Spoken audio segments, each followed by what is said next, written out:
എന്താ ഇവിടെ ഈ പാട്ടേ ഈ മൊബൈലിട്ട് കേട്ടിട്ട് ഒരു ഗുമ്മ് കിട്ടണില്ല, സ്റ്റെപ്പ് ഒന്നും വരണില്ല അങ്ങോട്ട്. നിനക്ക് പാട്ട് ഗുമ്മായിട്ട് കേൾക്കണം, അത്രല്ലേ ഉള്ളൂ. ബാ, എടാ ബ്ലൂടൂത്ത് സ്പീക്കറാ, അതും ബോട്ടിന്റെ.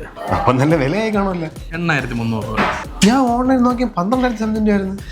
എടാ ഇരിഞ്ഞാലക്കുടയിൽ നമ്മുടെ സ്മാർട്ട് ക്ലിക്ക് ഉള്ളപ്പോൾ ആരെങ്കിലും ഓൺലൈനിൽ സാധനം മേടിക്കും. അവിടെ ഈ സ്പീക്കറിനൊക്കെ ഒടുക്കത്തെ ഓഫറാണ്. അടിപൊളി. അതവിടെ നിൽക്കട്ടെ, എന്തോ ഗുമ്മുള്ള പാട്ടൊന്നും അയാളങ്ങ് കളിക്കും മലത്തും എന്നൊക്കെ അല്ലേ പറയാം. കളി ശരി, പാട്ട്